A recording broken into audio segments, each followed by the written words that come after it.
कैसे हैं आप सब। आप सभी का वेलकम है आज की इस वीडियो में।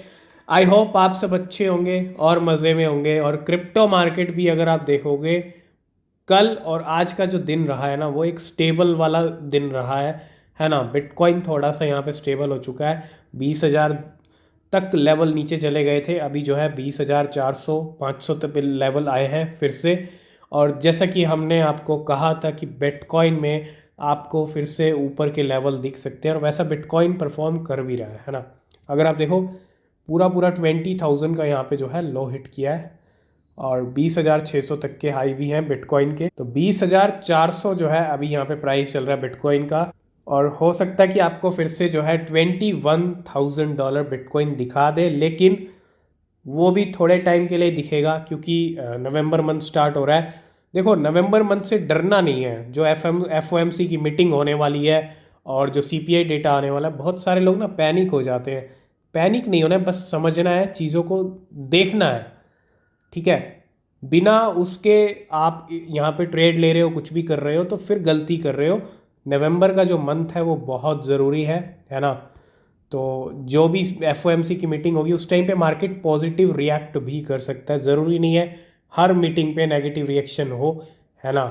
कुछ भी हो सकता है। बस मैं आपको ये कह रहा हूँ कि उस इवेंट का आपको ध्यान रखना है, क्योंकि बहुत ज़रूरी है। मार्केट के अंदर न्यूज़ बहुत बड़ा काम कर जाती है, ठीक है, कभी कभी। और एफओएमसी के सीपीआई जो मीटिंग्स होती हैं, जो सीपीआई डेटा आते हैं, तो वो तो फिर बहुत बड़ा काम कर देती है मार्केट में, है ना। इसीलिए कह रहे हैं। लेकिन ओवरऑल मार्केट अभी भी एक अच्छी सिचुएशन में है। बिटकॉइन 20,000 के लेवल पे मेंटेन है। अब वो 19,200 300 पे नहीं गया है ना। लेकिन अगर यहाँ पे नेगेटिव रिएक्शन रहा मार्केट का, तो फिर 19,000 भी हमको दिखा देगा बिटकॉइन नवंबर मंथ के अंदर। डिपेंड करता है सिर्फ और सिर्फ एफओएमसी की मीटिंग, और आगे उसके बाद जो है 1 वीक के बाद फिर से सीपीआई डेटा। तो बहुत ज़रूरी है इन इवेंट्स पे मार्केट कैसा परफॉर्म करता है, ये देखना बहुत ज़रूरी है। 296 पे बाइनेंस कोइन है। बीटीसी चल रहा है अपना 20,400 पे। इथीरियम चल रहा है $1538 पे। डॉज कॉइन के अंदर 9%, क्योंकि इलॉन मस्क ट्विटर के बॉस बन गए हैं। उनकी भी बात करेंगे भैया। ट्विटर के बॉस बन गए, मालिक बन चुके हैं। और कितना लंबा यहाँ पे जो है, एक तरह से ट्विटर को पहले खरीदने का मन बनाया, फिर यहाँ पे कैंसिल किया, फिर मामला कोर्ट में गया, है ना। तो फाइनली अब जो है ट्विटर के बॉस बन चुके हैं। अब ट्विटर के भी मालिक हैं इलॉन मस्क। स्पेसएक्स के साथ साथ, टेस्ला के साथ साथ, स्टारलिंक के साथ साथ ट्विटर। तो STST है ना, ये हो गया स्पेसएक्स, ये हो गया अपना टेस्ला, और ये हो गया अपना स्टारलिंक, और ये हो गया ट्विटर। तो STST की जो है यहाँ पे मालिक बन चुके हैं इलॉन मस्क। और ये मार्केट के रिएक्शन है। मार्केट और भी थोड़ा बहुत बुलिश आपको दिख सकता है, क्योंकि अक्टूबर के अभी यहाँ 3 दिन बाकी हैं। तो इन 3 दिनों में ना बहुत बड़ा खेल हो सकता है, ठीक है। नवंबर से पहले मार्केट बहुत बड़ा खेल कर सकता है। तो थोड़ा सा नज़र रखें मार्केट के ऊपर। बाकी जो अपडेट रहेंगी आपको टेलीग्राम पे और ट्विटर पे मिलती रहेंगी। तो ये जो हमारा डबल टी है, इसको भी फॉलो ज़रूर कर लीजिएगा। यहाँ आपसे कोई भी अपडेट मिस नहीं होगा।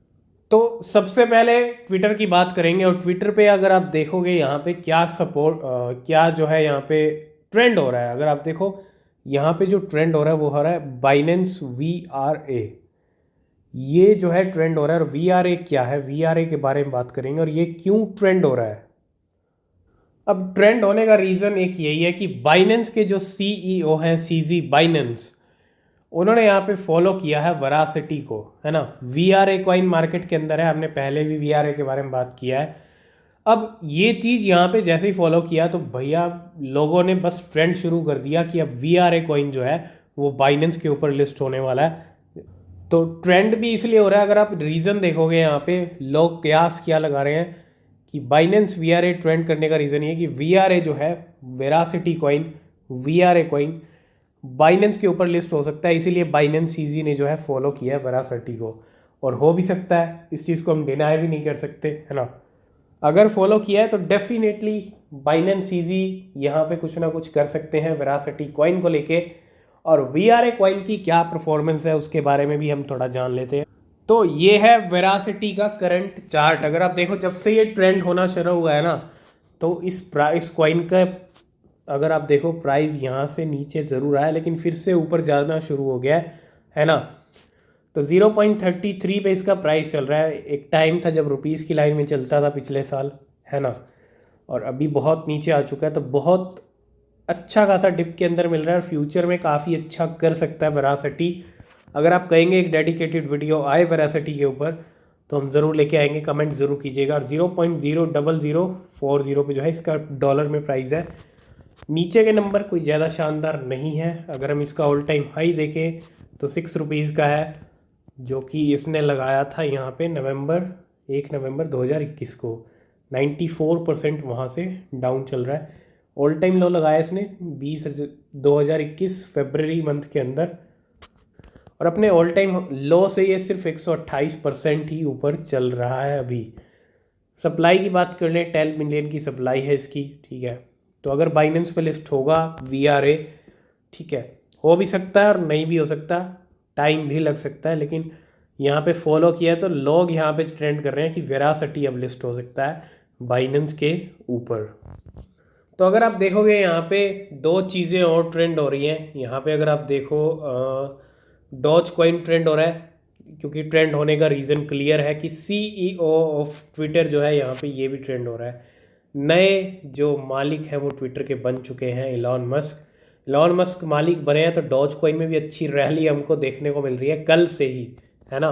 तो जैसे ही इलॉन मस्क आए हैं, ट्विटर के मालिक बने हैं, उन्होंने ट्विटर के जो CEO थे पराग अग्रवाल, पहले जैक डॉर्सी थे, फिर पराग अग्रवाल बने थे यहाँ पे। और ज़्यादा टाइम इनको हुआ नहीं था ट्विटर के CEO बने, और यहाँ पे CFO हो CEO यहाँ पे जो है फायर्ड कर दिया, मतलब छुट्टी कर दी गई है पराग अग्रवाल जी की जो है CEO के लेवल से। और पराग अग्रवाल वो has been fired as CEO of Twitter will reportedly get $42 million as severance. और $42 मिलियन के साथ जो है यहाँ पे इनको जो है विदा किया गया है। $42 मिलियन जो है यहाँ पे इनको मिला है साथ में। और कहीं ना कहीं बहुत बड़ी बात है कि इलॉन मस्क जैसे ही टेक ओवर किया ट्विटर को, अब आने वाले टाइम में आपको ट्विटर पे बहुत सारे चेंजेस देखने को मिलेंगे, क्योंकि इलॉन मस्क जिस तरह से वो चीज़ कहते हैं, जो चीज़ उन्होंने पहले कुछ टाइम पहले पोल किए थे कि ये चीज़ होनी चाहिए या नहीं होनी चाहिए, स्पैम बॉट्स को लेके बहुत सारी चीज़ें जो है, जो भी यहाँ पे कबाड़ा है, मतलब अगर आप देखो कचरा है जो भी ट्विटर के ऊपर, जो स्पैम बॉट्स है, एक तरह से उनका तो सफाया होगा, लेकिन और भी नई नई चीज़ें जो है ट्विटर पे आपको ऐड होती हुई दिखेंगी। ट्विटर का एक नया रूप जो है इलॉन मस्क आपको आने वाले टाइम में दिखाएंगे, ठीक है।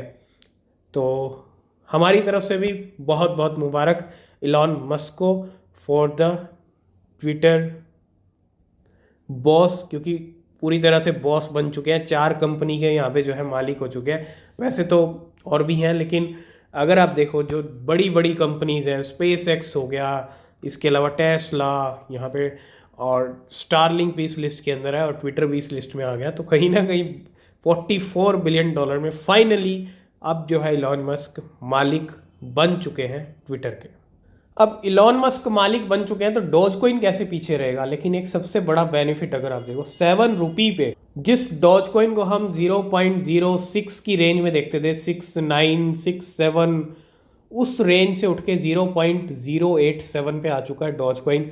और हमने पहले ही कहा था डॉज कॉइन को इलॉन मस्क जो है डेफिनेटली चांद पे लेके जाएंगे, और लेके जा भी रहे हैं। ये छोटे छोटे पंप एक सिग्नल भी हो सकता है कि फ्यूचर में डॉज कॉइन बड़ा कुछ कर सकता है। अभी भी ज़्यादा कुछ प्राइस इंक्रीज यहाँ पे हुआ नहीं है। जिन लोगों ने अच्छी एंट्री बनाई है, 3-4 रुपये पे डॉज कॉइन चला गया था, वो अभी भी यहाँ पे अच्छे खासे प्रॉफिट में चल रहे हैं। तो डॉज कॉइन डेफिनेटली यहाँ पे जो है अच्छा खासा धमाल कर रहा है। इलॉन मस्क के ट्विटर बनते ही डॉज कॉइन में भी अच्छी रैली, अच्छी रौनक जो है हमको देखने को अभी फ़िलहाल मिल रही है। तो हमने आपके साथ डिस्कस किया था डॉज चेन के बारे में कि इसकी काफ़ी अच्छी सप्लाई जो है वो बर्न होने वाली है। Finally vote pass the great burn has been confirmed. तो बहुत बड़ी अपडेट मैं आपको दे रहा हूँ इस टाइम पे डॉज चेन को लेकर। डॉज चेन की जो 80% सप्लाई बर्निंग की बात की थी वो यहाँ पे कंफर्म हो गई है। क्यों? क्योंकि यहाँ पे जो वोटिंग हो रही थी बर्निंग को लेके वो यहाँ पे कंफर्म हो गई है। वोट यहाँ पे आ गए हैं और इस चीज़ को सपोर्ट मिल गया। द ग्रेट बर्न इसको नाम दिया गया है। और thank you for voting ships and community lock more than 560 million DC। और अगर आप देखो यहाँ पे DC वॉट्स लॉक्ड और पासिंग द वोट थ्रेशोल्ड, लेकिन the event will occur on 31 October को जो है 800 billion DC token will be sent to a burn address. 800 billion token जो है यहाँ पे बर्न होने वाले हैं। किसके? डॉज चेन के। एक बहुत बड़ा बर्न इवेंट होने वाला है इस कॉइन का। और इस कॉइन का क्या इम्पैक्ट पड़ेगा इस बर्न इवेंट का, अगर आप देखो 800 बिलियन एक बहुत बड़ा नंबर होता है। अभी क्या कुछ इसके हाल चल रहे हैं डॉज चेन, तो बिल्कुल ये कॉइन रुकने का नाम नहीं ले रहा है। जब से ये बर्न रेट की जो वोटिंग, मतलब ये जो वोटिंग स्टार्ट हुई थी ना, तब से ये कॉइन पंप करने लग गया था। और जब से ये मार्केट में आया तब से पंप कर रहा था, बीच में थोड़ा सा रेस्ट किया, लेकिन फिर से अगर आप देखो यहाँ पे 5% ग्रीन में है। ठीक है, अगर आप प्राइस देखो 0.18 रुपीज़ पे है और 0.002 पे चल रहा है ये डॉलर्स में। तो लेवल इसके फिर से ऊपर जाते दिख रहे हैं, लेकिन 7 दिन में 500%। जी हाँ, मतलब 1 लाख रुपए किसी ने 7 डेज पहले डाला होता तो बन गए होते 5 लाख रुपीज़। जी हाँ, 1 लाख को 5 लाख कर दिया इसने 5 दिन ही लगा लीजिए, क्योंकि पंप कहीं ना कहीं बहुत बड़ा पंप इसके अंदर आया है पिछले 7 डेज़ के अंदर। जिन लोगों ने 7 डेज़ पहले एंट्रीज बना ली हैं वो अभी भी अच्छे प्रॉफिट में चल रहे हैं और आगे भी चल सकते हैं, जब तक ये 800 बिलियन जो इतनी बड़ी क्वांटिटी है टोकन्स की। अगर हम इसके all time high all time low की बात कर लें, अगर आप टोटल सप्लाई देखोगे इसकी 995 बिलियन की है ना। 999 बिलियन की टोटल सप्लाई है, 800 बिलियन ये उड़ाने वाले हैं। 80% सप्लाई उड़ाने वाले हैं। 49% ये अपने ऑल टाइम हाई से लो चल रहा है, जहां और क्रिप्टो 70-80% है, ये 49% और 60 दिन पहले इसने अपना ऑल टाइम हाई लगाया था 2 महीने पहले। और 21 अक्टूबर 2022 को इसने अपना जो है ऑल टाइम लो लगाया था। अगर आप देखो मतलब 7 दिन पहले ही ऑल टाइम लो लगाया, 500% वहाँ से उछल चुका है प्राइस। तो कितना बाइंग अपॉर्चुनिटी मिली है उन लोगों को जिन्होंने डॉज चेन को यहाँ पे जो है ऑल टाइम लो पे बाय किया है ना, उनके लिए तो बढ़िया अपॉर्चुनिटी बन चुकी है ऑलरेडी, क्योंकि 500% उछल चुका है। तो इसके अंदर भैया जी कभी भी कुछ भी हो सकता है। डॉज चेन पे पूरी पूरी पूरी नज़र रखें। बाकी जो अपडेट रहेंगी डॉज चेन को लेके वो आपको हमारे टेलीग्राम चैनल पे सबसे पहले मिलती रहेंगी, तो टेलीग्राम चैनल को ज्वाइन ज़रूर कर लेना। उसका लिंक आपको डिस्क्रिप्शन में मिल जाएगा, ज़रूर से ज़रूर ज्वाइन कीजिए, कोई भी अपडेट आपसे मिस नहीं होगा। तो फाइनली अपडेट आ चुका है फिर से कॉइन DCX की तरफ से, है ना। और अगर आप देखोगे कॉइन DCX क्रिप्टो तुसी ग्रेट हो, और तोहफा ये दिया है कि बिटगेट की जो लिस्टिंग अपडेट तो बहुत पहले दे दिया था, लेकिन अभी भी कहीं ना कहीं जो है आपको बिटगेट देखने को मिलेगा नहीं कॉइन DCX के ऊपर। ठीक है, अभी तक लिस्ट हुआ नहीं है। BRISE is now listed on coin DCX and coin DCX Pro app for you to start trading. और यहाँ पे इन्होंने अपडेट ज़रूर कर दिया है अगर आप देखोगे। लेकिन जब हम कॉइन DCX पे आते हैं तो यहाँ पे अगर आप देखोगे न्यू लिस्टेड जो क्रिप्टोज हैं उनमें अगर आप देखो यहाँ पे अभी तक नहीं आया है बिटगेट, है ना। जो भी नए नए कॉइन ऐड होते हैं वो यहाँ पे लिस्ट होते रहते हैं एक के बाद जो आता है, लेकिन अभी तक बिटगेट हमको यहाँ पे देखने को नहीं मिल रहा है। तो फाइनली कब आएगा, और अब अपडेट आया तो जल्दी आ सकता है बिटगेट कॉइन DCX के ऊपर। तो आज की इस वीडियो को करते हैं यहीं पे एंड। आगे जो अपडेट रहेंगी आपको टेलीग्राम ट्विटर पे मिलती रहेंगी। चैनल को सब्सक्राइब करके बेल आइकन भी प्रेस कर लेना। किसी भी क्रिप्टो में इन्वेस्ट करने से पहले अपनी जो रिसर्च है वो ज़रूर करें, वो बेहद ज़रूरी होती है। मिलते हैं नेक्स्ट वीडियो में, तब तक के लिए बाय बाय।